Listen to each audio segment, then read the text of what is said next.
And this man just goes off. I mean, he literally just pretty much just tears Alvin Bragg a brand new one.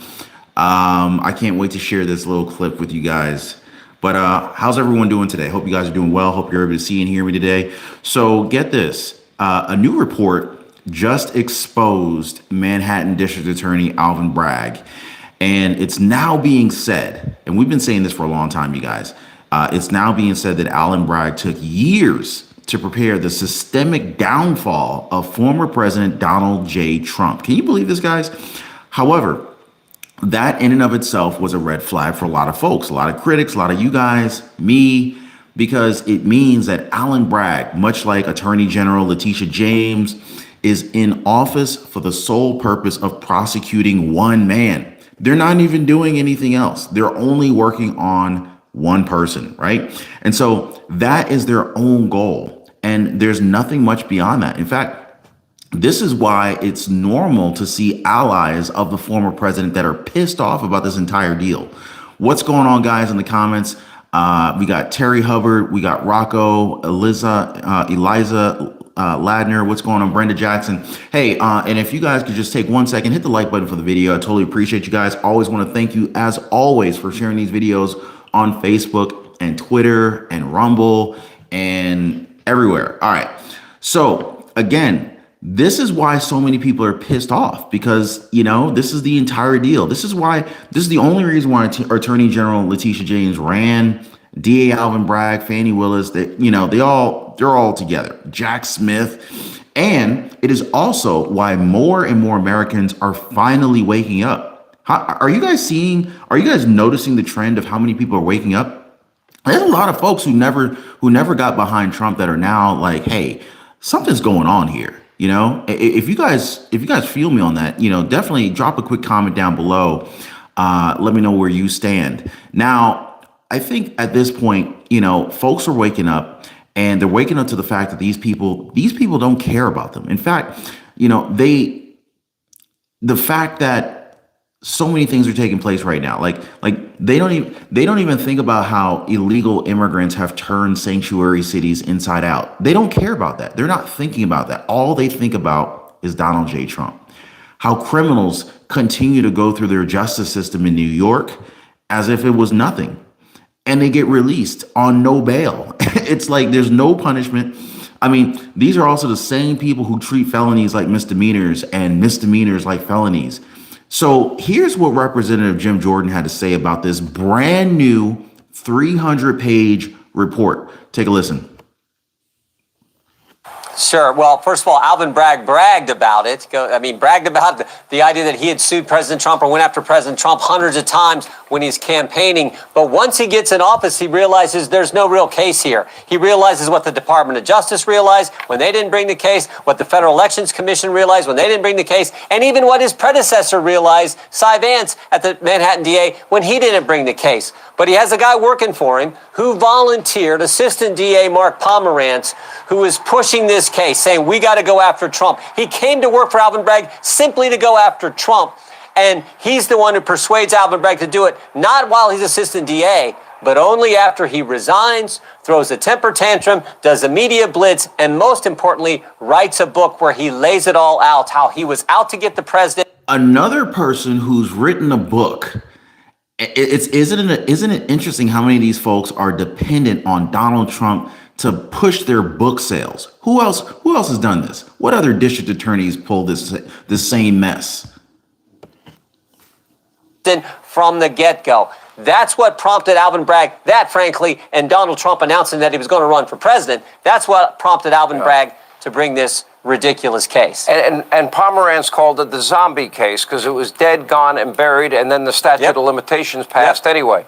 You talk about this as well. How is it, wouldn't you consider the third highest ranking official at Biden's DOJ to be a pretty prestigious job? Would you consider it that to be? Okay. Sure then is. Why did this guy move from that job to give opening arguments and work on this case in a DA's office in the state of New York? Why would you give up that big job? Same reason Pomerant was willing to work for free. They had a vendetta. They had an agenda to go after President Trump. Colangelo from the Department of Justice goes to the DA's office to go after President Trump. And Mark Pomerant does the same thing. It was all about getting Trump. In fact, these are the guys who said, we can put Michael Cohen as our star witness. I mean, the one thing that probably bothers me most about this case right now is the fact that they put a gag order on President Trump. Former president, current Republican nominee for president of the United States, likely going to be our next president. I certainly hope he is. He's not allowed to talk, but Michael Cohen is. You know, a convicted perjurer, a guy who came in front of Congress and lied 6 times in one congressional hearing. He's allowed to say whatever he wants, but President Trump's got a gag order by this judge, this obviously partisan judge whose daughter worked for every Democrat you can think of. This is what is so unfair. It's all driven by politics. The whole plan here is to keep Biden in the basement because he can't talk about anything.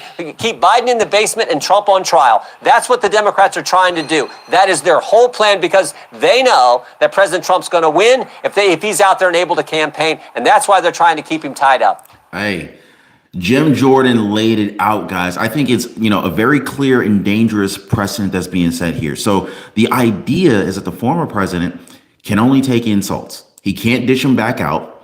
He can also be attacked, but once he defends himself, he'll be fine because of the amazing gag order that Judge Juan Merchan put on him, right? So now we're at a point where it costs money to practice our First Amendment right. You know what I'm saying? If you speak, you get fined. So basically speaking, your First Amendment right costs you 1,000 times every time you use it. Like, what kind of crap is this, guys, right? But let's get to this report about how the House Judiciary Committee has truly just kind of exposed everything here. So it kind of starts off with the most appropriate introduction. So there's a quote from AG Robert H. Jackson from April of 1940. And it says this: if the prosecutor is obliged to choose his cases, it follows that he can then choose his defendants. Therein is the most dangerous power of the prosecutor, that he will pick the people that he thinks he should get, rather than picking the cases that need to be prosecuted. Now, guys, this speaks volumes because this was years ago. This is decades ago. This was 1940, for God's sakes, right? And here we are in 2024. We're seeing the dangers of a prosecutor who gets specific people.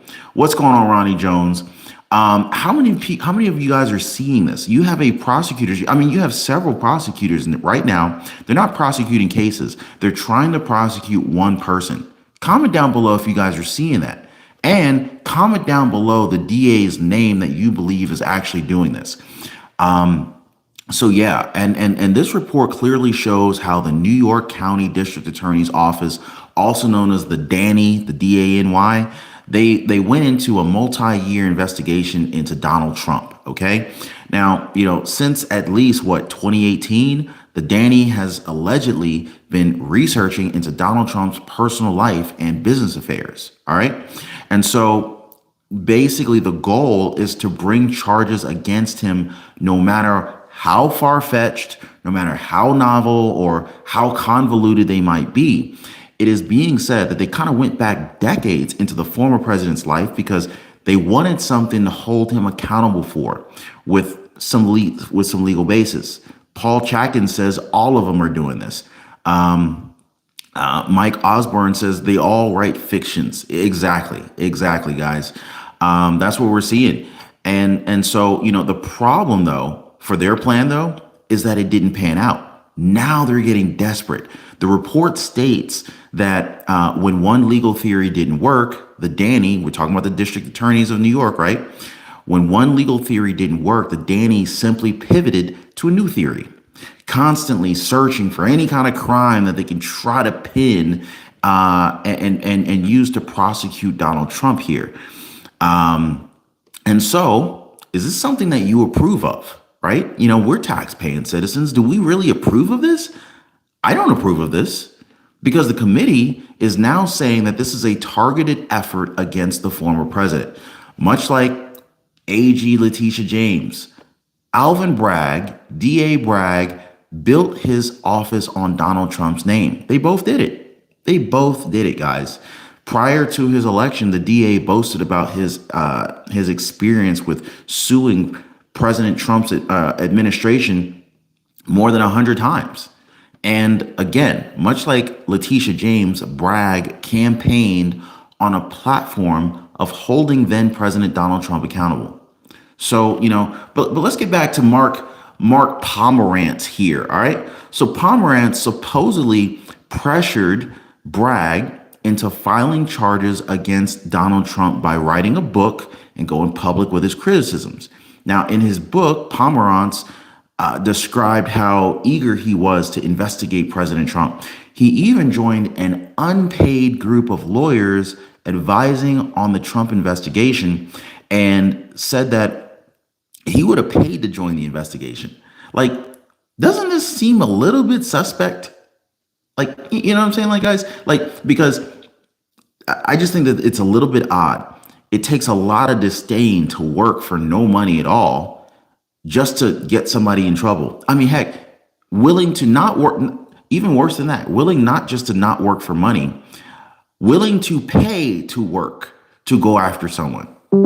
And so, from all perspectives, this looks like a personal vendetta. If you guys think that this is a personal vendetta, just type in personal in the comments down below, because that's what I'm seeing.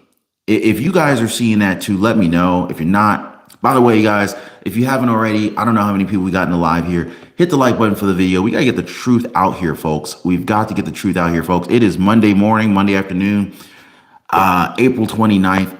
We got to get this thing cracking. And let's look at what the report shows about Alvin Bragg's case against Donald Trump. All right. So he went ahead and charged the former president with 34 felony counts of falsifying business records. These charges are normally misdemeanors, and these misdemeanors are normally subject to a 2-year statute of limitation, which would mean that these old dusty case allegations wouldn't even be relevant. They would have exceeded the statute of limitations.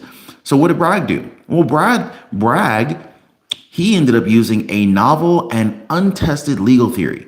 Unprecedented, right? So to make matters worse, this theory had already been declined by federal prosecutors. Like, come on, guys. Now, to upgrade the misdemeanor to a felony, Alvin Bragg alleged that the business records were falsified to conceal a second crime. So the report goes on to say that the timing of the prosecution from the Danny, it provides a very clear vision that Alvin Bragg is motivated by political reasons and nothing else. And it's known to all of us. It's known to all of us that, we're in an election year. Alvin Bragg knows it. Fannie Willis knows it. Letitia James knows it. And Jack Smith knows it. We all know this, which is why Donald Trump has called all of these cases as scams. That this is the work of Biden's administration in order to interfere with the 2024 presidential elections. This is further proven when you realize that nothing has changed since 2018 when it comes to Alvin Bragg's political prosecution of Donald Trump. I mean, the only factor that actually changed is that they're sure that he's running for president this November. That's the only thing. That's the only thing that changed. And so this is why everyone's coming out of the woodworks with these cases and, prosecute. And this is probably also why Donald Trump took so long to admit that, hey, I'm going to run for president, right? Because if you guys remember, Donald Trump didn't give any kind of like long-term advance notice. It was kind of last minute because he knew all these jokers were going to come out of the woodwork. So it was his. But of course, he couldn't wait forever to release the news. So it was kind of like, hey, make it known that you're running for president at the last minute to minimize. Can you imagine if they knew that Donald Trump was going to be running for president years in advance? Oh, they would have been throwing these cases long before. Anyway, so all of this is being done to prosecute one man, not a crime. And if it was anybody else not named Donald J. Trump, well, Alvin Bragg probably would not have even bothered batting an eye. And so this has led this House committee to call out the corruption that's going on. If you guys are seeing the corruption, type in corruption. Now, because this is what they're alluding to, that this is corruption at the heart of New York, you guys. But what do y'all think about this? Like, isn't this crazy?